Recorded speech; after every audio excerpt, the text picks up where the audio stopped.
কল্পনা করুন ১৯২০ দশকের new York শহর, চারদিকে আলোর রোশনাই, পার্টি আর জাঁকজমক। সেই সময়ের অন্যতম ধনী ব্যক্তি ছিলেন রিচার্ড ফাসকোন। তিনি ছিলেন হার্ভার্ড থেকে পাশ করা একজন সফল এক্সিকিউটিভ। তার প্রতিপত্তি এতটাই ছিল যে তিনি নিজের প্রাসাদে ১১টি বাথরুম আর ২টি লিফট বসিয়েছিলেন। সবাই ভাবত রিচার্ডই হল সাফল্যের শেষ কথা। ঠিক একই সময়ে আমেরিকার এক প্রত্যন্ত গ্রামে বাস করতেন রনাল্ড রিড নামক একজন সাধারণ মানুষ।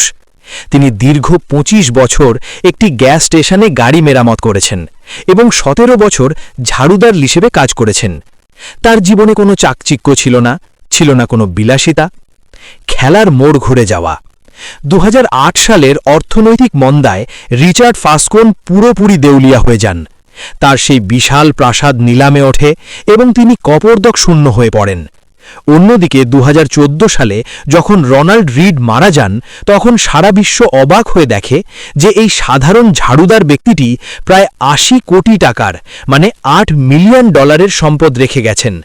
তার মধ্যে বিশাল একটি অংশ তিনি স্থানীয় হাসপাতাল এবং লাইব্রেরিতে দান করে যান। কিভাবে একজন হার্ভার্ড গ্র্যাজুয়েট দেউলিয়া হলেন আর একজন ঝাড়ুদার কোটিপতি হয়ে মরলেন? মর্গান হাউজেলের দ্য সাইকোলজি অফ মানি বইটির মূল 10টি শিক্ষা নিচে দেওয়া হল। ১. সবাই পাগল নয়, নো ওয়ানস ক্রেজি। মানুষ অর্থ নিয়ে যে সিদ্ধান্তই নিক না কেন, তা তার নিজস্ব প্রেক্ষাপট, বেড়ে ওঠা এবং অভিজ্ঞতার ভিত্তিতে তার কাছে সঠিক মনে হয়। কল্পনা করুন, একটি অন্ধকার ঘরে দুজন মানুষ বসে আছেন। একজন ৭০ বছরের বৃদ্ধ নিবারণবাবু, যিনি ৪৭-এর দেশভাগ আর অভাবের দিনগুলো দেখে বড় হয়েছেন। অন্যজন ২৫ বছরের তরুণ আরিয়ান, যার জন্ম একবিংশ শতাব্দীর ডিজিটাল যুগে। এটি নির্দিষ্ট পরিমাণ টাকা হাতে এলে নিবারণবাবু সেটি মাটির নিচে বা ফিক্সড ডিপোজিটে লুকিয়ে রাখতে চান। অন্যদিকে আরিয়ান সেই টাকা দিয়ে বিটকয়েন কিনতে চায় অথবা কোনো নতুন স্টার্টআপে বিনিয়োগ করতে চায়। এখন প্রশ্ন হল, কে ঠিক আর কে ভুল? আমরা হয়তো খুব দ্রুত বলে দেব আরিয়ান যুগের সাথে তাল মেলাচ্ছে অথবা নিবারণবাবু নিরাপদ পথে হাঁটছেন। কিন্তু মর্গান হাউজেল বলছেন, নো ওয়ানস ক্রেজি, কেউ পাগল নয়। জীবনের লেন্স, প্রেক্ষাপট যখন আলাদা। নিবারণবাবুর শৈশব কেটেছে অভাবের মধ্যে। তিনি দেখেছেন একটি ব্যাংক দেউলিয়া হয়ে গেলে কিভাবে মানুষের আজীবনের সঞ্চয় ধুলোয় মিশে যায়। তার কাছে নিরাপত্তা মানে হল চোখের সামনে টাকাটা থাকা। তিনি যখন টাকা জমান, তখন তিনি কেবল টাকা জমান না, তিনি আসলে একমুঠো শান্তি কিনতে চান। অন্যদিকে আরিয়ান বড় হয়েছে বাজারের তেজি ভাব দেখে। সে দেখেছে প্রযুক্তির সাহায্যে রাতারাতি সম্পদ কয়েক গুণ বেড়ে যায়। তার কাছে ঝুঁকি নেওয়া মানে হল সুযোগ হাতছাড়া না করা। আমাদের অভিজ্ঞতাই আমাদের শিক্ষক। আপনি কি কখনো ভেবে দেখেছেন কেন দুই বন্ধু একই আয়ের হওয়া সত্ত্বেও একজন কৃপণ আর অন্যজন খরচ করতে ভালোবাসেন? কারণ তাদের অভিজ্ঞতার ঝুলি এক নয়। যে ছেলেটি ছোটবেলায় বাবার পকেটে পয়সা না থাকায় বন্ধুদের সামনে লজ্জিত হয়েছে, বড় হয়ে সে হয়তো অতিরিক্ত সঞ্চয় করবে, কারণ তার কাছে টাকা মানেই সম্মান। আবার যে শিশুটি দেখেছে তার বাবা কৃপণতা করে জীবনের সব আনন্দ বিসর্জন দিয়েছেন, সে বড় হয়ে বেহিসেবি খরচ করতে পারে, কারণ তার কাছে টাকা মানেই বেঁচে থাকা। আমরা যখন স্টকে টাকা হারাই বা লটারিতে জিতি, তখন আমাদের মস্তিষ্ক সেই ঘটনাকে যেভাবে গ্রহণ করে, কোনো বই পড়ে তা শেখা সম্ভব নয়। আপনার ব্যক্তিগত অভিজ্ঞতা বিশ্বের মোট ঘটনার মাত্র 0.0001% হতে পারে, কিন্তু আপনার কাছে জগৎটা ঠিক ওই অভিজ্ঞতার আলোকেই চলে। গল্পের শেষ অধ্যায়, 3টি প্রশ্ন। প্রিয় শ্রোতা, আপনাদের কি মনে হয় আর্থিক সিদ্ধান্ত সবসময় কেবল অঙ্কের খাতায় হিসেব করা সম্ভব? 1. আপনি যখন কোনো বিনিয়োগ করেন, আপনি কি তখন গাণিতিক মুনাফা দেখেন, নাকি আপনার শৈশবের কোনো অপূর্ণতার কথা ভাবেন? 2. পাশের বাড়ির লোকটির শেয়ার বাজারে লোকসান দেখে তাকে কি আপনার পাগল মনে হয়? যদি হয়, তবে ভেবে দেখুন তো, তার জীবনের লড়াইটা কি আপনার মতো? 3. আপনি কি কখনো উপলব্ধি করেছেন যে আপনার আজকের সবচেয়ে বড় ভুল সিদ্ধান্তটিও হয়তো আপনার অতীত প্রেক্ষাপটে দাঁড়িয়ে সেদিন একমাত্র সঠিক মনে হয়েছিল? লেখকের কলম থেকে। মর্গান হাউজেল আমাদের শেখাচ্ছেন সহমর্মিতা।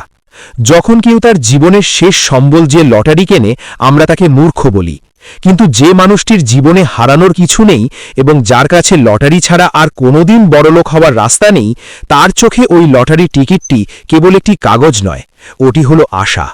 তাই মনে রাখবেন, অর্থ নিয়ে পৃথিবীতে কোটি কোটি মানুষ কোটি রকমের খেলা খেলছে। প্রত্যেকেই তার নিজস্ব লেন্স দিয়ে জীবনকে দেখছে। কেউ পাগল নয়, আমরা সবাই কেবল নিজ নিজ অভিজ্ঞতার শিকার। জীবনের প্রতিটি ফলাফলে ব্যক্তিগত প্রচেষ্টার পাশাপাশি ভাগ্য এবং ঝুঁকির একটি বড় ভূমিকা থাকে। তাই সাফল্য বা ব্যর্থতাকে খুব বেশি ব্যক্তিগতভাবে নেওয়া উচিত নয়। ৩. কখনও যথেষ্ট না হওয়া, নেভার এনাফ। লোভের কোনো শেষ নেই।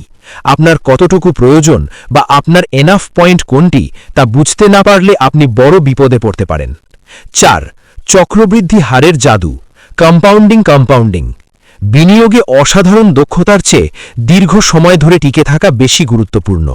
ছোট ছোট সঞ্চয়ে দীর্ঘ সময় ধরে চললে তা বিশাল সম্পদে পরিণত হয়। ৫. সম্পদ ধরে রাখা বনাম সম্পদ অর্জন, getting wealthy versus staying wealthy. টাকা আয় করার জন্য ঝুঁকি নিতে হয়, কিন্তু টাকা ধরে রাখার জন্য বিনয়, ভয় এবং মিতব্যয়িতা প্রয়োজন। ৬. লেজ দিয়ে জেতা, টেইলস ইউ উইন। ব্যবসায় বা বিনিয়োগে আপনার নেওয়া সব সিদ্ধান্ত সঠিক হবে না। গুটি কয়েক সঠিক সিদ্ধান্ত, টেইল ইভেন্টস, আপনার বাকি সব ভুলকে ঢেকে দিয়ে সাফল্য এনে দিতে পারে। ৭. স্বাধীনতা। আপনার অর্থের সর্বোচ্চ ব্যবহার হল নিজের সময়ের ওপর নিয়ন্ত্রণ পাওয়া। আপনি যখন খুশি যা করতে চান তা করতে পারাই হল আসল সম্পদ। ৮. গাড়িতে বসা মানুষের সিন্ড্রোমের প্যারাডক্স। আমরা ভাবি দামি গাড়ি বা ঘড়ি দেখলে মানুষ আমাদের সম্মান করবে, কিন্তু আসলে তারা কেবল সেই বস্তুটির দিকে তাকায়, মালিকের দিকে নয়। ৯. সঞ্চয় করুন, সেভ মানি। কোনো নির্দিষ্ট কারণ ছাড়াও সঞ্চয় করা উচিত। সঞ্চয় আপনাকে অনিশ্চিত ভবিষ্যতের বিরুদ্ধে লড়াই করার ক্ষমতা এবং সুযোগ দেয়। ১০.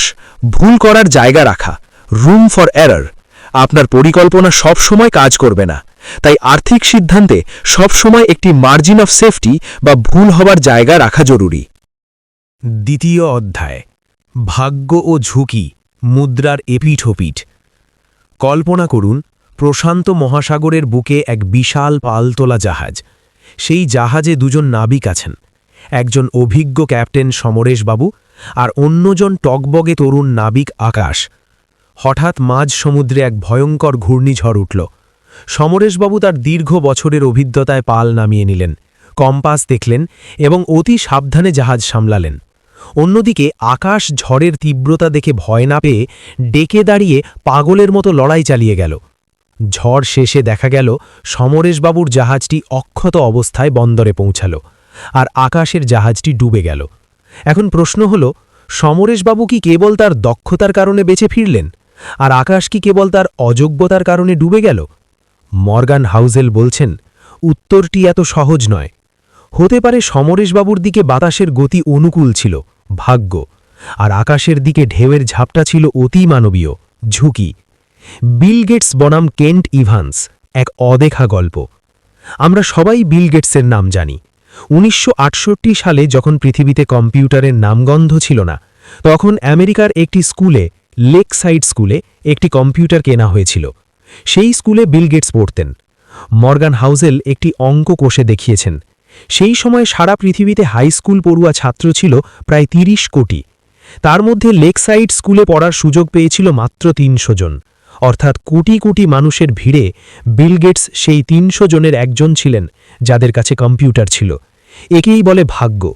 বিল গেটস নিজেই স্বীকার করেছেন, যদি লেকসাইড স্কুল না থাকত তবে মাইক্রোসফটও থাকত না। কিন্তু এই গল্পের পেছনে আরেকটি নাম হারিয়ে গেছে, কেন্ট ইভান্স। কেন্ট ছিলেন বিল গেটসের সেরা বন্ধু। তিনি গেটসের মতোই প্রতিভাবান ছিলেন। তারা দুজনে মিলেই মাইক্রোসফটের স্বপ্ন দেখতেন। কিন্তু কেন্ট ইভান্স স্নাতক হওয়ার আগেই একটি পাহাড়ে চড়তে গিয়ে দুর্ঘটনায় মারা যান। মর্গান হাউজেল বলছেন, পাহাড় চড়তে গিয়ে মারা যাওয়ার সম্ভাবনা ছিল ১০ লাখে মাত্র একজনের। কেন্ট সেই দুর্ভাগা একজন ছিলেন। একেই বলে ঝুঁকি। একই স্কুলে পড়া দুই বন্ধুর একজন ভাগ্যের চরম শিখরে উঠে বিশ্বের সেরা ধনী হলেন, আর অন্যজন ঝুঁকির অতল গহ্বরে হারিয়ে গেলেন, অথচ তাদের প্রতিভা ছিল সমান। কেন আমরা ভুল করি? আমরা যখন সফল কাউকে দেখি তখন আমরা তার দক্ষতাকে পূজা করি, আর যখন কাউকে ব্যর্থ হতে দেখি তখন তাকে অলস বা অযোগ্য বলে গালি দিই। কিন্তু আমরা ভুলে যাই যে স্রোত একজনকে তীরে পৌঁছে দেয় সেই একই স্রোত অন্যজনকে ডুবিয়েও দিতে পারে। আপনার জীবনেও কি এমন ঘটেনি? এক, হয়তো আপনি কোনো একটি ব্যবসায় টাকা খাটিয়ে অনেক লাভ করেছেন আর ভেবেছেন আপনি মস্ত বড় বিশেষজ্ঞ। কিন্তু ভেবে দেখুন তো, সেখানে কি বাজারের সামান্য ভাগ্য কাজ করেনি? 2, আবার হয়তো আপনার এক বন্ধু অনেক পরিশ্রম করেও সফল হয়নি। আপনি কি তাকে অযোগ্য ভাবছেন?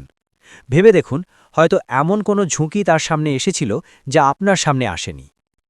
শেষ অধ্যায়, আমাদের শিক্ষা কি? ভাগ্য এবং ঝুঁকি হল একই মুদ্রার এপিঠ ও ওপিঠ। তাই লেখক মর্গান হাউজেল আমাদের 3টি অমূল্য পরামর্শ দিচ্ছেন। কাউকে খুব বেশি বিচার করবেন না।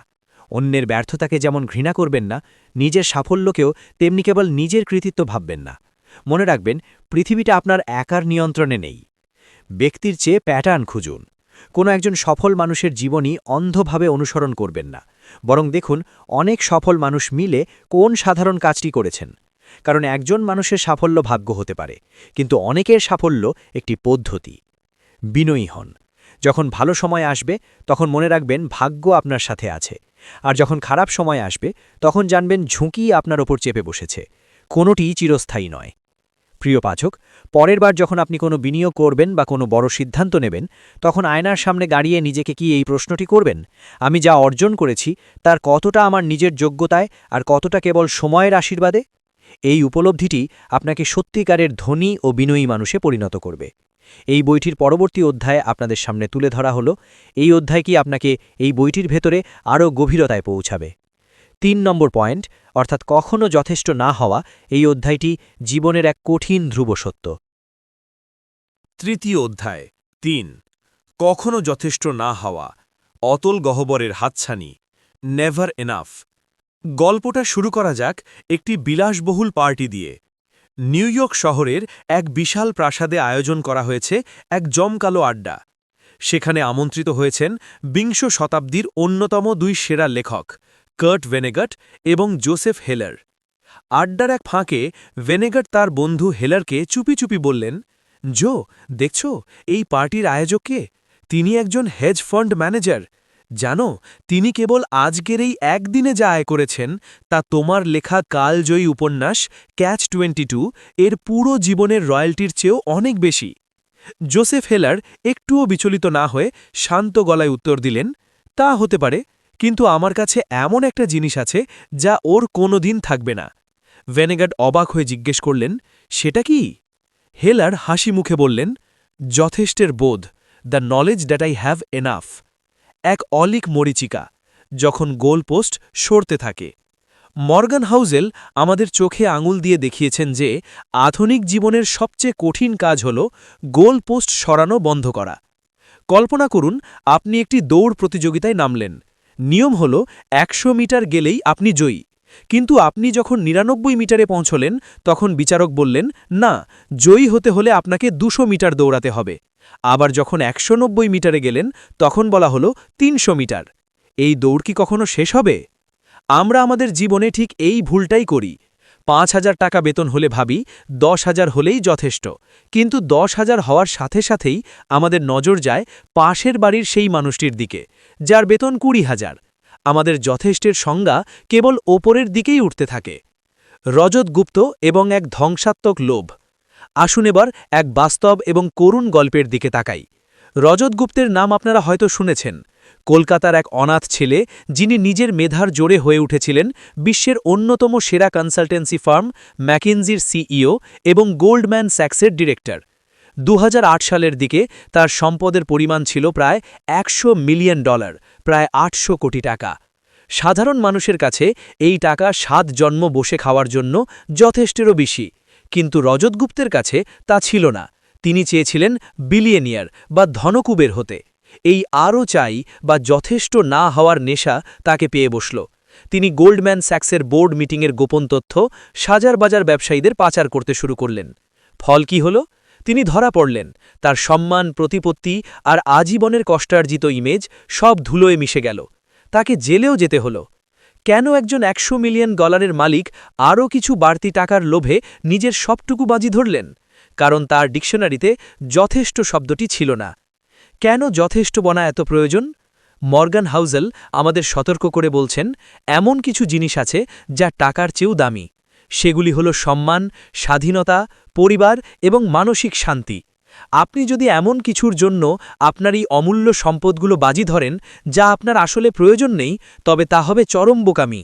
এটি অনেকটা এমন যে আপনার পেটে আর জায়গা নেই, কিন্তু আপনি কেবল ফ্রি ডিশের লোভে খেয়েই যাচ্ছেন এবং শেষমেশ অসুস্থ হয়ে পড়ছেন। আপনার জন্য জীবনের আয়না। গল্পের শেষে আসুন আমরা নিজেদের কিছু কঠিন প্রশ্ন করি। ১. আপনি কি সেই জিনিসের পেছনে ছুটছেন যা আপনার প্রয়োজন, নাকি কেবল অন্যের কাছে নিজেকে জাহির করার জন্য আরও বেশি চাইছেন? ২.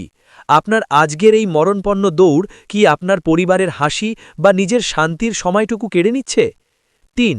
আপনি কি জানেন আপনার সেই ম্যাজিক নম্বর কত, যেখানে পৌঁছলে আপনি বুক ফুলিয়ে বলতে পারবেন, ব্যাস, আমার জন্য এটাই যথেষ্ট? উপসংহার: মনে রাখবেন, সামাজিক তুলনা, সোশ্যাল কম্প্যারিজন হলো এমন এক যুদ্ধ যা কোনোদিন জেতা সম্ভব নয়, কারণ আপনার ওপরে সব সময় কেউ না কেউ থাকবেই। একমাত্র জেতার উপায় হল সেই যুদ্ধ থেকে নিজেকে সরিয়ে নেওয়া এবং নিজের যথেষ্টের সীমানা চিনে নেওয়া। শেষে মর্গান হাউজেলের সেই অমূল্য বাণীটি মনে গেঁথে নিন। যথেষ্ট না হওয়ার অর্থ হল আপনি যা মূল্যবান মনে করেন তাকে পাওয়ার আশায় এমন কিছু বাজি রাখা যা আপনি কোনোভাবেই হারাতে পারেন না। প্রিয় শ্রোতা, আমাদের এই জীবনের দৌড়ে আমরা কি তবে শুধু থামতেই শিখব? না, আমরা শিখব কখন থামাটা আসলে জয়ের চেয়েও বেশি গৌরবের। চতুর্থ অধ্যায়, চক্রবৃদ্ধি হারের জাদু বা কম্পাউন্ডিং। এটি কেবল গণিতের কোনো সূত্র নয়, এটি হল ধৈর্যের এক মহাকাব্য। একজন গল্পকারের চোখে চলুন দেখি কিভাবে সময়ের ধূলিকণা জমে পাহাড় তৈরি হয়। 4.4 চক্রবৃদ্ধি হারের জাদু, সময়ের নীরব বিপ্লব, কনফাউন্ডিং কম্পাউন্ডিং। কল্পনা করুন একটি নিস্তব্ধ পুকুর। সেই পুকুরের এক কোণে একটি ছোট কচুরিপানা জন্ম নিল। কচুরিপানাটির একটি বিশেষ গুণ আছে, এটি প্রতিদিন দ্বিগুণ হয়, অর্থাৎ আজ একটি থাকলে কাল হবে 2টি, পরশু 4টি।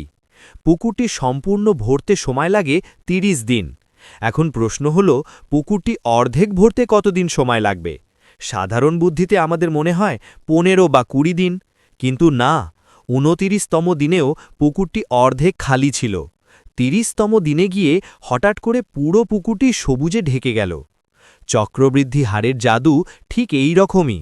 এটি প্রথম 20-25 দিন আপনাকে কিছুই দেখাবে না, মনে হবে সব স্থির, কিন্তু শেষের মাত্র কয়েকটা দিন বা বছরে এটি এমন এক বিস্ফোরণ ঘটাবে যা আপনার কল্পনাকেও হার মানাবে। এক সাধারণ মানুষের অসাধারণ সম্পদ, রোনাল্ড রিড। গল্পের শুরুতে আমরা যে রোনাল্ড রিডের কথা শুনেছিলাম মনে আছে? সেই সাধারণ ঝাড়ুদার ব্যক্তিটি, তিনি কিভাবে হার্ভার্ড গ্র্যাজুয়েট রিচার্ড ফাসকোনকে হারিয়ে দিলেন? রিচার্ড ছিলেন বুদ্ধিমান, রিচার্ড জানতেন কিভাবে বড় বড় চুক্তি করতে হয়, কিন্তু রোনাল্ড রিড জানতেন এক গোপন মন্ত্র, সময়। রোনাল্ড রিড খুব বড় বিনিয়োগকারী ছিলেন না, তিনি কেবল ভালো কিছু কোম্পানির শেয়ার কিনতেন এবং সেগুলি দশকের পর দশক ধরে রেখে দিতেন। তিনি যখন ঝাড়ু দিচ্ছিলেন তখন তার টাকা আড়ালে বসে কাজ করছিল। তিনি যখন ঘুমাচ্ছিলেন তার টাকা তখনও দ্বিগুণ হওয়ার খেলায় মত্ত ছিল। রোনাল্ড রিড যদি 50 বছর বয়সে তার জমানো টাকা খরচ করে ফেলতেন, তবে আজ আমরা তার নাম জানতাম না। তার সম্পদের 80% তৈরি হয়েছিল তার জীবনের শেষ 20 বছরে। শিক্ষা: বিনিয়োগে আপনার আইকিউ কত তার চেয়ে অনেক বেশি জরুরি হল আপনি কতক্ষণ সেই মাঠে টিকে আছেন। ওয়ারেন বাফেটের আসল রহস্য: আমরা সবাই জানি ওয়ারেন বাফেট বিশ্বের অন্যতম শ্রেষ্ঠ ধনী, সবাই তার বিনিয়োগের কৌশল নিয়ে গবেষণা করে, কিন্তু মর্গান হাউজেল বলছেন বাফেটের আসল রহস্য তার বুদ্ধিতে নয়, তার বয়সে। বাফেট যখন এই বইটি লেখা হয় তখন তার সম্পদের পরিমাণ ছিল প্রায় $84 বিলিয়ন, কিন্তু আপনি কি জানেন এর $81.5 বিলিয়ন তিনি অর্জন করেছেন তার 65 বছর বয়সের পর? বাফেট 10 বছর বয়স থেকে বিনিয়োগ শুরু করেছিলেন, আজ তার বয়স 90-এর ওপরে। তিনি যদি 30 বছর বয়সে বিনিয়োগ শুরু করতেন এবং 60 বছরে অবসরে যেতেন, তবে হয়তো তিনি আজকের বাফেটের 1%ও হতে পারতেন না। চক্রবৃদ্ধি হারের জাদুতে সময় হল সেই জ্বালানি যা একটি ছোট্ট টুকরো কয়লাকে হীরায় রূপান্তর করে। কেন আমাদের মস্তিষ্ক এটি বুঝতে পারে না? আমাদের মস্তিষ্ক সরল রৈখিক চিন্তা করতে অভ্যস্ত। আপনি যদি কাউকে জিজ্ঞেস করেন ৮ যোগ ৮ যোগ ৮ যোগ ৮ কত হয়, সে চট করে বলে দেবে ৩২। কিন্তু যদি জিজ্ঞেস করেন ৮কে ১০ বার গুণ করলে কত হয়, মস্তিষ্ক তখন থমকে যাবে। অর্থের ক্ষেত্রেও আমরা ভাবি এই মাসে অল্প কিছু টাকা জমিয়ে কি হবে। আমরা মনে করি বড়লোক হতে হলে বিশাল কোনো ফাটকা বা লটারি দরকার। আমরা ভুলে যাই যে একটি ছোট চারাগাছ একদিনে বটবৃক্ষ হয় না, কিন্তু সে যদি প্রতিদিন ১ ইঞ্চি করে বাড়ে তবে ১০০ বছর পর সে আকাশ ছোবে। শ্রোতার উদ্দেশ্যে জীবনের ৩টি প্রশ্ন। আজ এই গল্পটি শোনার পর একটু নির্জনে বসে নিজেকে এই ৩টি প্রশ্ন করুন। ১. আপনি কি খুব দ্রুত বড়লোক হওয়ার নেশায় এমন কোনো ঝুঁকি নিচ্ছেন যা আপনাকে দীর্ঘ সময় বিনিয়োগে টিকে থাকতে দেবে না? ২. আপনি কি আপনার ছোট ছোট সঞ্চয়কে তুচ্ছ মনে করছেন? মনে রাখবেন, আজকের সেই ক্ষুদ্র বীজটি আপনার অনাগত ভবিষ্যতের বিশাল ছায়া। ৩. আপনি কি জানেন বিনিয়োগের সবচেয়ে শক্তিশালী হাতিয়ারটি আপনার পকেটে নয়, বরং আপনার ক্যালেন্ডারে লুকিয়ে আছে? সেই হাতিয়ারটির নাম হল সময়। লেখকের শেষ কথা। মর্গান হাউজেল আমাদের শেখাচ্ছেন, আপনাকে মহাকাশ বিজ্ঞানী হতে হবে না জাদুকর। আপনাকে কেবল হতে হবে একজন ধৈর্যশীল মালি, যে আজ বীজ বপন করবে এবং সেই গাছটির ফল খাওয়ার জন্য ২০ বছর অপেক্ষা করার মানসিকতা রাখবে। চক্রবৃদ্ধি হার কোনো মিরেকেল নয়, এটি হল শৃঙ্খলার উপহার। এটি অলসদের জন্য নয়, এটি তাদের জন্য যারা সময়ের শক্তিকে সম্মান করতে জানে। পরবর্তী অধ্যায়টি আরও রোমাঞ্চকর। ৫.০ সম্পদ অর্জন বনাম সম্পদ ধরে রাখা। Getting wealthy versus staying wealthy. টাকা আয় করা কি কঠিন, নাকি সেটি ধরে রাখা? পঞ্চম অধ্যায়। টাকা উপার্জন করা এক কথা, আর সেই টাকাকে নিজের কাছে আটকে রাখা সম্পূর্ণ অন্য এক শিল্প। চলুন একজন গল্পকারের চোখ দিয়ে এই রহস্যের গভীরে প্রবেশ করি। ৫. সম্পদ অর্জন বনাম সম্পদ ধরে রাখা। Getting wealthy versus staying wealthy. কল্পনা করুন দুজন পর্বতারোহীর কথা। প্রথমজন অমিত, যার রক্তে অ্যাডভেঞ্চার। সে খাড়া পাহাড় বেয়ে উঠতে ভালোবাসে। প্রচণ্ড ঝুঁকি নিতে তার আনন্দ। সে হিমালয়ের চূড়ায় পৌঁছে বিজয় পতাকা ওড়াল। সবাই তার সাহসের প্রশংসা করল। কিন্তু আসল লড়াই শুরু হল নামার সময়। নামার পথে প্রয়োজন ছিল সতর্কতা, ধৈর্য এবং প্রতিটি পদক্ষেপ মেপে ফেলা। অমিত সেই চূড়ায় ওঠার উন্মাদনায় এতটাই মত্ত ছিল যে সে নামার প্রস্তুতির কথা ভুলেই গিয়েছিল। ফলাফল, ফেরার পথে এক অসতর্ক মুহূর্তে সে খাদে পড়ে গেল। অন্যদিকে দ্বিতীয় পর্বতারোহী সুমন, সেও চূড়ায় উঠেছিল, কিন্তু তার ব্যাগে ছিল বাড়তি অক্সিজেন, পর্যাপ্ত খাবার আর মনে ছিল এক রাশা সতর্কতা। সে জানত চূড়ায় ওঠা হল অর্জনের আনন্দ, কিন্তু জীবিত ফিরে আসা হল টিকে থাকার লড়াই। মর্গান হাউজেল বলছেন, অর্থ উপার্জনের ক্ষেত্রেও ঠিক এই দুটো আলাদা মানসিকতা প্রয়োজন। জেস লিভারমোর, এক ট্র্যাজিক হিরোর গল্প। ১৯২৯ সালের কথা। আমেরিকার শেয়ার বাজারে তখন এক মহাধস নেমেছে। চারিদিকে হাহাকার, মানুষ দেউলিয়া হয়ে আত্মহত্যা করছে। বিশ্বের সর্বকালের সেরা স্টক ট্রেডারদের একজন জেস লিভারমোর সেদিন বাড়িতে ফিরলেন। তার স্ত্রী ভয়ে কাঁপছিলেন, ভেবেছিলেন তারা সব হারিয়েছেন। কিন্তু লিভারমোর হাসি মুখে জানালেন, সেই একদিনের মন্দায় তিনি প্রায় $১০০ মিলিয়ন, অর্থাৎ আজকের দিনে যা কয়েক বিলিয়ন ডলারের সমান লাভ করেছেন। তিনি সেই সময়ের বিশ্বের অন্যতম ধনী ব্যক্তিতে পরিণত হলেন। কিন্তু গল্পের শেষটা এখানে নয়। ঠিক ৪ বছর পর ১৯৩৩ সালে লিভারমোর আবার বাজারে বড় বাজি ধরলেন। কিন্তু এবার ভাগ্য তার সহায় ছিল না। তিনি তার জীবনের সব সম্পদ হারালেন এবং শেষ পর্যন্ত আত্মহত্যার পথ বেছে নিলেন। লিভারমোর টাকা আয় করতে জানতেন, গেটিং ওয়েলদি, কিন্তু তিনি টাকা ধরে রাখতে শেখেননি, স্টেইং ওয়েলদি। কেন আয় করা আর ধরে রাখা আলাদা? টাকা আয় করার জন্য প্রয়োজন সাহস, ঝুঁকি নেওয়ার ক্ষমতা এবং প্রচণ্ড আশাবাদ। আপনাকে বিশ্বাস করতে হবে যে আপনি পারবেন। কিন্তু টাকা ধরে রাখার জন্য প্রয়োজন সম্পূর্ণ বিপরীত কিছু গুণ: বিনয়, সতর্কতা এবং কিছুটা ভয়। আপনাকে এই ভয়টুকু পেতে হবে যে আপনার আজকের এই সাফল্য কাল সকালেই ধুলোয় মিশে যেতে পারে। মর্গান হাউজেল একে বলেছেন সার্ভাইভেল মাইন্ডসেট বা টিকে থাকার মানসিকতা। আপনি যদি কালকের খেলায় টিকে না থাকেন, তবে আজকের জয় কোনো কাজে আসবে না। টিকে থাকার ৩টি মূল মন্ত্র। ১. আর্থিক অভেদ্যতা, ফাইন্যান্সিয়াল আনব্রেকেবিলিটি। এমনভাবে নিজের পোর্টফোলিও সাজান যাতে বাজারের বড় কোনো ধস আপনাকে ধ্বংস করতে না পারে, অর্থাৎ সব ডিম এক ঝুড়িতে রাখবেন না। পরিকল্পনা planning for the plan, not going according to the plan. আমরা সব সময় ভাবি সব ঠিকঠাক চলবে, কিন্তু বুদ্ধিমান মানুষ জানেন ভাগ্য যে কোনো সময় মুখ ফিরিয়ে নিতে পারে, তাই সব সময় একটি ব্যাকআপ রাখা জরুরি। নম্রতা, আপনি যখন সফল হবেন তখন আয়নার সামনে দাঁড়িয়ে নিজেকে বলুন, আমি আজ যেখানে আছি তাতে আমার পরিশ্রমের পাশাপাশি ভাগ্যেরও হাত আছে। তাই অহংকার নয়, বরং সতর্ক থাকাই বুদ্ধিমানের কাজ। শ্রোতার জন্য কিছু গভীর প্রশ্ন। গল্পের এই পর্যায়ে এসে নিজেকে প্রশ্ন করুন। ১. আপনি কি কেবল টাকা উপার্জনের নেশায় এমন কোনো ঝুঁকি নিচ্ছেন যা আপনার রাতের ঘুম কেড়ে নিচ্ছে? ২. আপনি কি সম্পদ অর্জনের পর আপনার সেই বিনয় এবং সতর্কতা হারিয়ে ফেলেছেন যা আপনাকে শূন্য থেকে এখানে এনেছিল? ৩. আপনার কাছে কি এমন কোনো সঞ্চয় আছে যা আপনাকে কোনো আয় না করেও অন্তত ৬ মাস বাঁচিয়ে রাখতে পারবে? লেখকের শেষ নিংড়ানো কথা, টাকার দুনিয়ায় আপনি কতটা বুদ্ধিমান তার চেয়েও বেশি গুরুত্বপূর্ণ হল আপনি কতটা টিকে থাকতে পারেন। পুঁজিবাদ বা ক্যাপিটালিজম বড় নিষ্ঠুর। এটি যেমন দুহাত ভরে দিতে জানে, তেমনি এক নিমেষে কেড়েও নিতে জানে। তাই মনে রাখবেন, বড়লোক হওয়ার জন্য আপনাকে হতে হবে সাহসী, কিন্তু ধনী থাকার জন্য আপনাকে হতে হবে মিতব্যয়ী এবং সচেতনভাবে ভীত। প্রিয় শ্রোতা, পরবর্তী অধ্যায়টি আরও চমকপ্রদ। ৬. লেজ দিয়ে জেতা। কেন আপনার নেওয়া ১০০টি সিদ্ধান্তের মধ্যে মাত্র ৩টি সিদ্ধান্তই আপনাকে কোটিপতি বানাতে যথেষ্ট? ষষ্ঠ অধ্যায়, যেখানে আমরা জানব কেন আপনার জীবনের সব সিদ্ধান্ত সঠিক হওয়ার প্রয়োজন নেই। সফল হওয়ার জন্য কেবল গুটি কয়েক সঠিক মুহূর্ত বা টেইল ইভেন্টই যথেষ্ট। চলুন গল্পের মায়াজালে এই গাণিতিক সত্যটিকে আবিষ্কার করি। ৬. লেজ দিয়ে জেতা, হাজার ভুলের মাঝে একটির জয়। Tails you win. কল্পনা করুন একজন চিত্র সংগ্রাহকের কথা। তার নাম হেইন্স বার্গুয়েন। দ্বিতীয় বিশ্বযুদ্ধের পরবর্তী সময়ে তিনি বিশ্বের অন্যতম শ্রেষ্ঠ আর্ট ডিলার হিসেবে পরিচিত ছিলেন। তার সংগ্রহে ছিল পিকাসো, মাতিস আর ক্লির মতো জগৎবিখ্যাত সব চিত্রকর্ম। সবাই ভাবত বার্গুয়েন বোধহয় একজন ভবিষ্যদ্দ্রষ্টা। তিনি নিশ্চয়ই জানতেন কোন ছবিটির দাম ভবিষ্যতে আকাশ ছোঁবে। কিন্তু সত্যটা ছিল একেবারেই সাধারণ।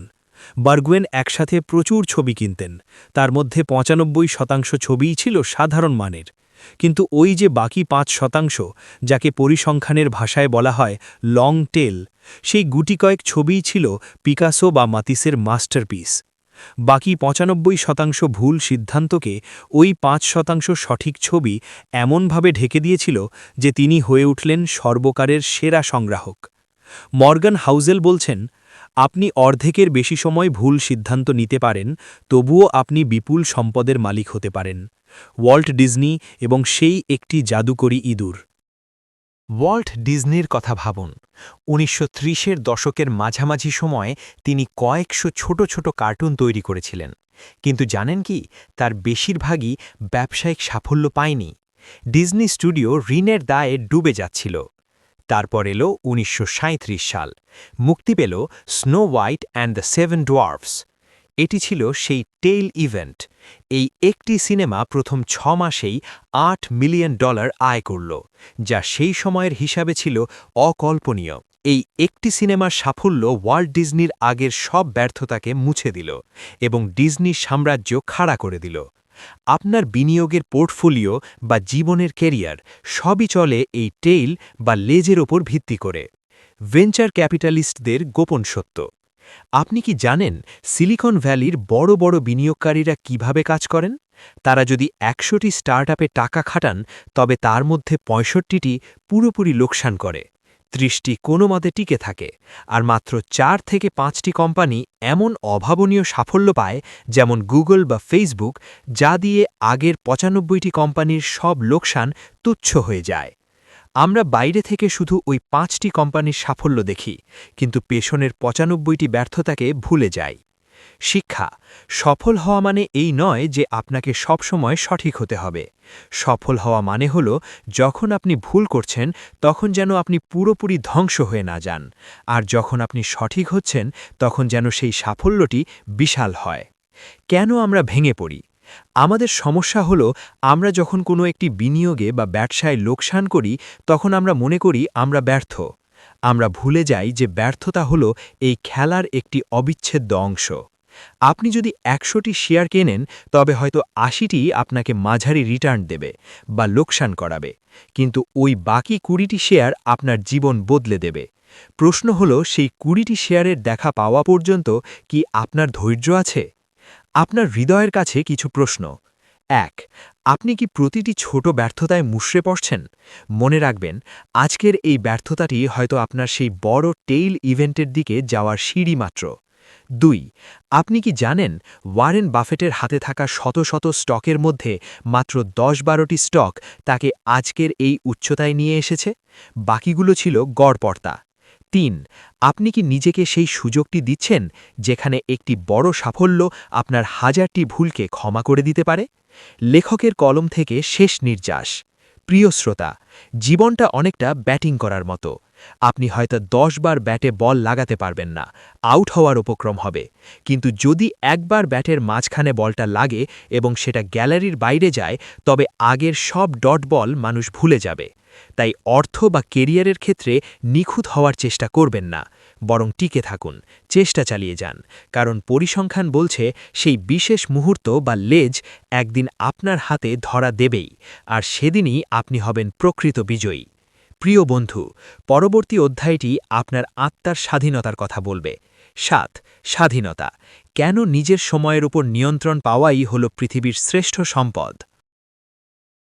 সপ্তম অধ্যায়, যেখানে আমরা জানব কেন পকেটে ১ কোটি টাকা থাকার চেয়েও সকালে ঘুম থেকে উঠে আজ আমি যা খুশি তাই করতে পারি বলার ক্ষমতা থাকা অনেক বেশি দামি। চলুন একজন গল্পকারের চোখ দিয়ে আমরা স্বাধীনতার আসল রূপটি দেখি। ৭. স্বাধীনতা, নিজের সময়ের মালিক হওয়া, ফ্রিডম। কল্পনা করুন একজন সফল আইনজীবীর কথা। তার নাম অনির্বাণ। অনির্বাণবাবু শহরের সবচেয়ে দামি এলাকায় থাকেন, দামি গাড়ি চালান এবং তার ব্যাংকে কোটি কোটি টাকা রয়েছে। কিন্তু তার জীবনের একটি বড় অংশ কাটে অফিসের ফাইলে মুখ গুজে। তিনি তার সন্তানদের বড় হওয়া দেখতে পান না, এমনকি অসুস্থ বাবার পাশে বসার সময়টুকুও তার নেই। তার টাকা আছে, কিন্তু তার সময় তার নিজের নয়। অন্যদিকে একটি ছোট পাহাড়ি গ্রামে বাস করেন সমরেশ। তিনি হয়তো অনির্বাণ বাবুর মতো বিত্তবান নন, কিন্তু তার একটি ছোট কুটির আর কিছু সঞ্চয় আছে। তিনি প্রতিদিন সকালে উঠে ঠিক করেন আজ তিনি বই পড়বেন নাকি পাহাড়ে হাঁটতে যাবেন। তিনি তার সময়ের রাজা। এখন প্রশ্ন হল, কে বেশি ধনী? মর্গ্যান হাউজেল বলছেন মানুষের সুখী হওয়ার সবচেয়ে বড় সাধারণ মাপকাঠি হল নিজের জীবনের ওপর নিজের নিয়ন্ত্রণ থাকা। একটি অদ্ভুত গবেষণা এবং সুখের চাবিকাঠি। মনোবিজ্ঞানী আঙুশ ক্যাম্পবেল সুখের রহস্য খুঁজতে গিয়ে একটি বিশাল গবেষণা চালিয়েছিলেন। তিনি চেয়েছিলেন জানতে মানুষ আসলে কিসে সুখী হয়, টাকা, সম্মান নাকি স্বাস্থ্য। ফলাফল ছিল চমকে দেওয়ার মতো। তিনি দেখলেন মানুষের সুখের প্রধান কারণ হল, যাই হোক না কেন আমি আমার সময়ের নিয়ন্ত্রণ নিজের হাতে রাখতে পারছি। টাকা আপনাকে অনেক কিছু কিনে দিতে পারে, এটি আপনাকে একটি দামি বিছানা দিতে পারে, কিন্তু শান্তিতে ঘুমানোর জন্য যে চিন্তাহীন মন প্রয়োজন তা আসে স্বাধীনতা থেকে। আপনি যা করতে চান না তা না বলার যে ক্ষমতা, সেটিই হল আসল সম্পদ। উচ্চ বেতন বনাম উচ্চ স্বাধীনতা। ১৯৫০-এর দশকের তুলনায় বর্তমানে মানুষের আয় অনেক বেড়েছে, জীবনযাত্রার মান উন্নত হয়েছে। তবুও কি আমরা আগের চেয়ে বেশি সুখী? হাউজেল বলছেন না, কারণ আগে মানুষের কাজ ছিল শরীর দিয়ে, এখন কাজ হল মস্তিষ্ক দিয়ে। আগে মানুষ অফিস থেকে ফিরলে কাজ অফিসেই ফেলে আসত, কিন্তু এখন ল্যাপটপ আর স্মার্টফোনের যুগে কাজ আমাদের শোয়ার ঘর পর্যন্ত তাড়া করে বেড়ায়। আমাদের সময়ের ওপর আমাদের নিয়ন্ত্রণ হারিয়ে গেছে, আমরা যেন এক অদৃশ্য শেকলে বন্দী। শিক্ষা। অর্থের সর্বোচ্চ উপযোগিতা হল এটি আপনাকে আপনার সময়ের উপর নিয়ন্ত্রণ দেয়। আপনার যখন খুশি, যার সাথে খুশি, যতক্ষণের জন্য খুশি কোনো কাজ করার নামই হল স্বাধীনতা। একটি ছোট গল্প। ব্যাংকের জমানো টাকা কেন জরুরি? ভাবুন আপনার চাকরিটা আপনার একেবারেই পছন্দ নয়, আপনার বস আপনাকে মানসিক চাপে রাখেন। এখন আপনার ব্যাংকে যদি এমন পরিমাণ টাকা জমানো থাকে যা দিয়ে আপনি অন্তত 6 মাস কোনো কাজ ছাড়াই চলতে পারেন, তবে আপনার মধ্যে যে সাহস তৈরি হবে তা ওই টাকার পরিমাণের চেয়েও অনেক বেশি শক্তিশালী। সেই জমানো টাকা আপনাকে স্বাধীনতা দেবে, নতুন কোনো সুযোগ খোঁজার অথবা অন্তত সেই বিষাক্ত পরিবেশ থেকে বেরিয়ে আসার। ওই টাকা আপনাকে না বলার শক্তি দেবে, আর এই শক্তিই হল স্বাধীনতার প্রথম ধাপ। শ্রোতার হৃদয়ের গহীনে কিছু প্রশ্ন। আজকের এই যান্ত্রিক দৌড়ের মাঝে দাঁড়িয়ে নিজেকে এই প্রশ্নগুলো করুন। ১. আপনার হাতে থাকা দামি আইফোন বা ঘড়ি কি আপনাকে ততটা আনন্দ দিচ্ছে যতটা আনন্দ আপনাকে আপনার প্রিয় মানুষের সাথে কাটানো 1 ঘন্টা সময় দিতে পারত? ২. আপনি কি সম্পদ বাড়াচ্ছেন আপনার সময়কে কিনতে, নাকি সম্পদ বাড়াতে গিয়ে নিজের সময়কেই বিক্রি করে দিচ্ছেন? ৩. আপনি যখন শেষবার খুব সুখী বোধ করেছিলেন, সেই সুখটা কি কোনো বস্তু থেকে এসেছিল, নাকি নিজের ইচ্ছে মতো কিছু করা থেকে এসেছিল? লেখকের শেষ সুর। প্রিয় শ্রোতা, সম্পদ কেবল প্রদর্শনের বিষয় নয়, আসল সম্পদ হল সেই মুহূর্তগুলো যখন আপনি ক্যালেন্ডারের দিকে তাকিয়ে বলতে পারেন, আজকের দিনটা শুধুই আমার। যে টাকা আপনাকে আপনার পরিবারের হাসি থেকে দূরে সরিয়ে রাখে, সেই টাকা আসলে এক প্রকার ঋণের মতো। আর যে সঞ্চয় আপনাকে আপনার পছন্দের কাজ করার স্বাধীনতা দেয়, সেই সঞ্চয়ই হল আপনার জীবনের প্রকৃত বিজয়। মনে রাখবেন, খুশি বা সুখ হল একটি চলন্ত লক্ষ্য, কিন্তু স্বাধীনতা হল সেই ধ্রুবতারা যা আপনাকে স্থির শান্তি দিতে পারে। পরবর্তী অধ্যায়টি আমাদের অহংকারের ওপর আঘাত হানবে। গাড়িতে বসা মানুষের সিনড্রোম। কেন লোকে আপনার দামি জিনিস দেখে কিন্তু আপনাকে দেখে না? অষ্টম অধ্যায়, যেখানে আমরা জানব আমাদের ইগো বা অহংকারের এক অদ্ভুত ধাঁধার কথা। আমরা ভাবি দামি জিনিস ব্যবহার করলে মানুষ আমাদের শ্রদ্ধা করবে, কিন্তু সত্যিটা বড়ই বিচিত্র। চলুন গল্পের ছলে এই মনস্তাত্ত্বিক সত্যটি উন্মোচন করি। ৮. গাড়িতে বসা মানুষের সিনড্রোম, এক অদৃশ্য মালিকের গল্প। Man in the car paradox. কল্পনা করুন, আপনি রাস্তার ধারে দাঁড়িয়ে আছেন। হঠাৎ আপনার পাশ দিয়ে গর্জন করে চলে গেল একটি ঝকঝকে লাল রঙের লেম্বরগিনি। আপনি কি সেই মুহূর্তেই ভাববেন, বাহ, এই গাড়ির মালিক নিশ্চয়ই খুব বুদ্ধিমান বা সফল মানুষ? খুব ভালো করে লক্ষ্য করুন, আপনার চোখ কিন্তু গাড়ির ভেতরে বসা চালকের দিকে নয়, বরং সেই চমৎকার গাড়িটির দিকে। আপনি অবচেতন মনে নিজেকে ওই চালকের আসনে কল্পনা করছেন। আপনি ভাবছেন, ইস, আমার যদি এমন একটা গাড়ি থাকত, তবে সবাই আমাকে কতটা শ্রদ্ধা করত। মর্গেন হাউজেল বলছেন, এটাই হলো জীবনের সবচেয়ে বড় পরিহাস। আপনি যখন কোনো দামি গাড়ি কেনেন বা দামি ঘড়ি পরেন মানুষকে মুগ্ধ করার জন্য, তখন মানুষ আপনাকে দেখে মুগ্ধ হয় না, বরং তারা আপনার সেই বস্তুটি দেখে নিজেদের সফল হওয়ার স্বপ্ন দেখে। আপনি সেখানে গৌণ, আপনার বস্তুটিই মুখ্য। হোটেলের ভ্যালে এবং মানুষের মনস্তত্ত্ব। মর্গেন হাউজেল যখন তরুণ ছিলেন, তিনি একটি নামী হোটেলের ভ্যালে হিসেবে কাজ করতেন। তার কাজ ছিল অতিথিদের দামি দামি গাড়ি পার্ক করা। তিনি প্রতিদিন ফেরারি, রোলস রয়েস আর পোর্শের মতো গাড়ি চালাতেন।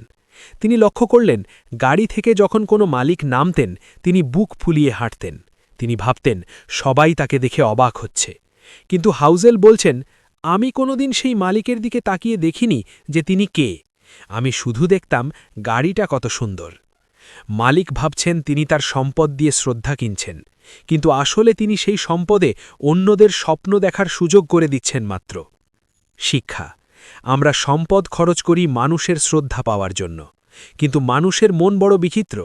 তারা আপনার সম্পদকে শ্রদ্ধা করে, আপনাকে নয়। আর আপনি সেই শ্রদ্ধা পাওয়ার আশায় যত বেশি খরচ করেন, আপনার প্রকৃত সম্পদ ততটাই কমতে থাকে। বিনয়ে বনাম বিলাসিতা। মর্গেন হাউজেল একটি গভীর সত্য আমাদের মনে করিয়ে দেন। তিনি বলেন, যদি আপনি মানুষের ভালোবাসা এবং প্রকৃত শ্রদ্ধা পেতে চান, তবে তা দামি গয়না বা গাড়ি দিয়ে কেনা সম্ভব নয়। তা অর্জন করতে হয় বিনয়, দয়া এবং সহমর্মিতা দিয়ে। আসুন একটি ছোট্ট উদাহরণের দিকে তাকাই। আপনার পাড়ার একজন মানুষ যিনি খুব সাধারণ পোশাক পরেন কিন্তু বিপদে সবার আগে এগিয়ে আসেন, আপনি তাকে কতটা শ্রদ্ধা করেন? আর সেই ব্যক্তিটি যে খুব দামি বাইক চালিয়ে ধুলো উড়িয়ে চলে যায় কিন্তু কারো সাথে ভালো করে কথা বলে না, তাকে কি আপনি মন থেকে সম্মান করেন? উত্তরটি আমাদের সবারই জানা। তবুও আমরা কেন দামি জিনিসের পেছনে ছুটি? কারণ আমরা বিশ্বাস করি বাইরের চাকচিক্য আমাদের ভেতরের অভাবকে ঢেকে দেবে। আপনার হৃদয়ের কাছে 3টি জরুরি প্রশ্ন। 1.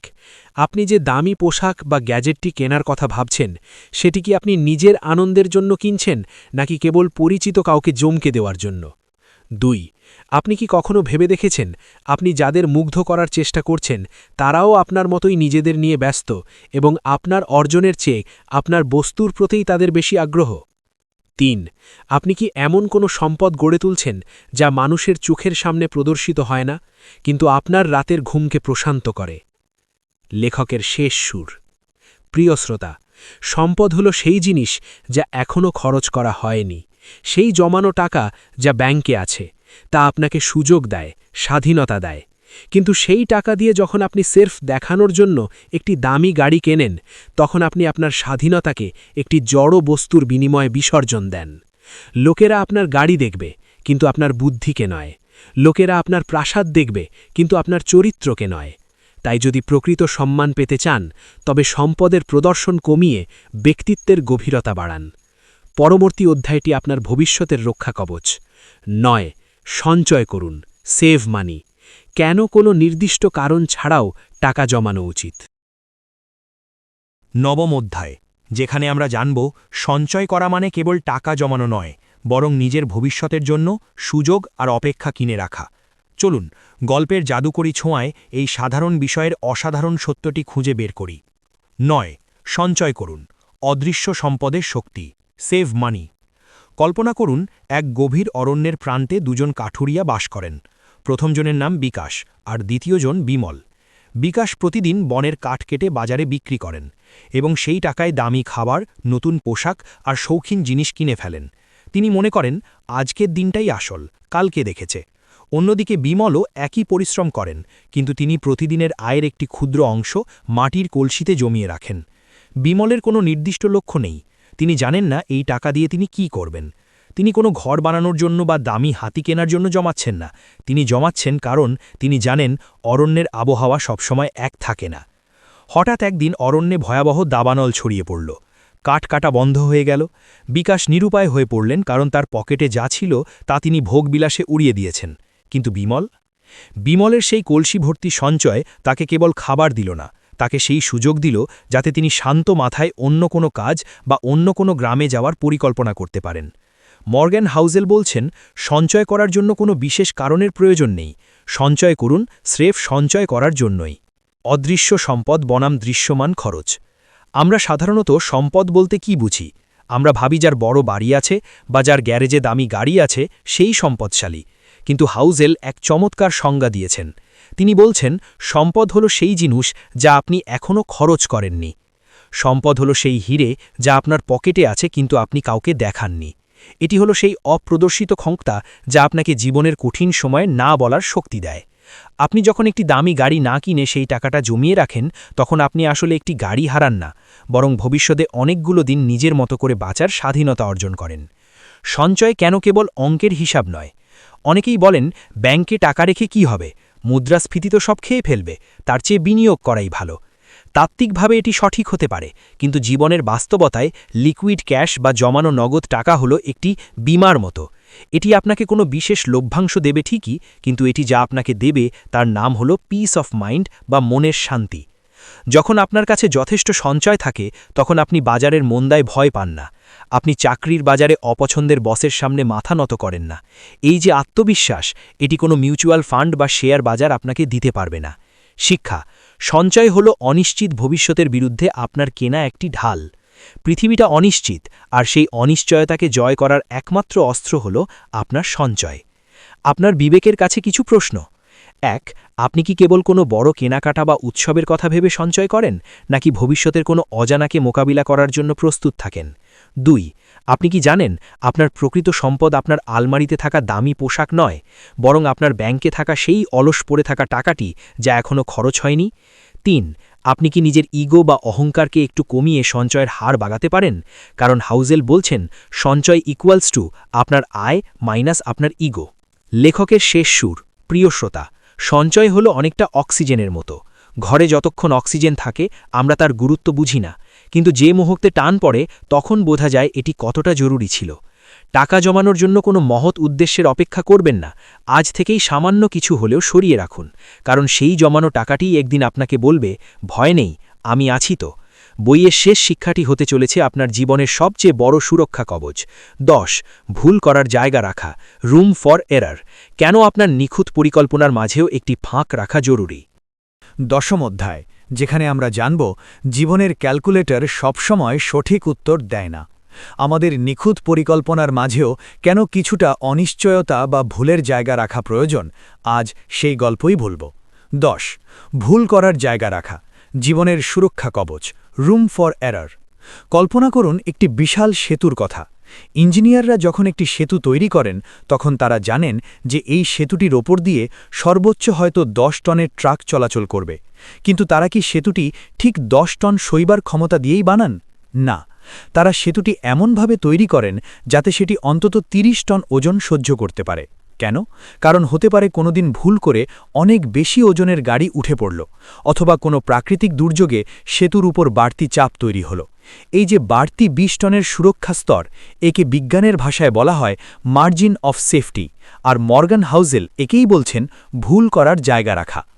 জীবনের অঙ্ক ঠিক এই সেতুর মতোই।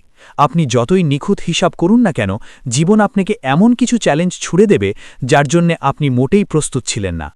ক্যাসিনোর জুয়ারি বনাম ধুরন্ধর বিনিয়োগকারী। একজন জুয়ারি ভাবে আমি আজ জিতবই, সে তার পকেটের শেষ পয়সাটি পর্যন্ত বাজি ধরে, তার পরিকল্পনায় হেরে যাওয়ার কোনো জায়গা থাকে না, আর যেদিন সে হারে সেদিন সে পুরোপুরি পথের ফকির হয়ে যায়। অন্যদিকে একজন বুদ্ধিমান মানুষ জানেন যে ভাগ্য সবসময় সাথে থাকবে না। তিনি যদি শেয়ার বাজারে বিনিয়োগ করেন, তিনি ভাবেন আমি আশা করছি এখান থেকে 10% লাভ হবে, কিন্তু যদি বাজার পড়ে যায় এবং মাত্র 5% লাভ হয়, তবুও কি আমি শান্তিতে ঘুমাতে পারব? যদি উত্তর হ্যাঁ হয়, তবেই বুঝবেন তিনি জীবনের রুম ফর এরার বা ভুলের জায়গা রেখেছেন। লাস ভেগাসের সেই হার না মানা সত্য। মর্গান হাউজেল একটি চমৎকার উদাহরণ দিয়েছেন। লাস ভেগাসের প্যাসিনোগুলোতে যারা দিনের পর দিন যেতে, তারা আসলে খুব বড় কোনো জাদুকর নয়, তারা শুধু জানে কখন বাজি ধরা বন্ধ করতে হবে। তারা তাদের পুঁজির সবটুকু একসাথে বাজি ধরে না, কারণ তারা জানে একটি ভুল সিদ্ধান্ত যদি আপনার সবটুকু কেড়ে নেয়, তবে পরবর্তী জেতার সুযোগটি আপনি আর পাবেন না। যে কোনো খেলায় টিকে থাকাই হল জেতার প্রথম শর্ত, আর টিকে থাকার জন্য প্রয়োজন একটি কুশন বা বাড়তি সুরক্ষা বলয়। শিক্ষা, আপনার পরিকল্পনা যদি এতটাই সূক্ষ্ম হয় যে সামান্য একটি ভুল হলেই সব তছনছ হয়ে যাবে, তবে তাকে পরিকল্পনা নয়, তাকে জুয়া বলা ভালো। আপনার হৃদয়ের কাছে কিছু শেষ প্রশ্ন। আজকের এই আলোচনার শেষে আমার কাছে আপনার 3টি জিজ্ঞাসা। 1. আপনি কি আপনার মাসিক খরচের হিসেব এমনভাবে করেন যে সামান্য 1 মাস বেতন দেরি হলে আপনার পুরো সংসার অচল হয়ে পড়বে? যদি তাই হয়, তবে আপনি ভুলের কোনো জায়গা রাখেননি। 2. আপনি কি কোনো একটি নির্দিষ্ট ব্যবসায় বা শেয়ারে আপনার সবটুকু সঞ্চয় ঢেলে দিয়েছেন? মনে রাখবেন, পৃথিবীটা আপনার এক্সেল শিটের অনুযায়ী চলে না। 3. আপনি কি জানেন জীবনের সবচেয়ে বড় সম্পদ হল সেই বাড়তি টাকা বা সময় যা আপনার কোনো কাজে লাগছে না বলে মনে হচ্ছে, কিন্তু সংকটের দিনে সেটিই আপনার জীবন বাঁচাবে। গল্পের শেষ কথা, জীবনের পূর্ণ নির্যাস। প্রিয় শ্রোতা, আমরা দ্য সাইকোলজি অফ মানির 10টি সিঁড়ি পেরিয়ে আজ শেষ প্রান্তে। হার্ভার্ডের সেই অহংকারী রিচার্ড ফাসকোন থেকে শুরু করে সাধারণ ঝাড়ুদার রোনাল্ড রিড সবাই আমাদের একটিই কথা শিখিয়ে গেলেন, টাকা কোনো অঙ্কের বিষয় নয়, এটি হলো আপনার আচরণের বিষয়। আপনি কতটা বুদ্ধিমান তার চেয়েও বেশি জরুরি হল আপনি কঠিন সময়ে কতটা ধৈর্যশীল এবং বিনয়ী। জীবনের প্রতিটি মোড়ে আপনার সামনে দুটো রাস্তা আসবে, একটি অহংকারের, অন্যটি শৃঙ্খলার। আপনি কোনটি বেছে নেবেন তার উপরই নির্ভর করবে আপনার শেষ জীবনের শান্তি।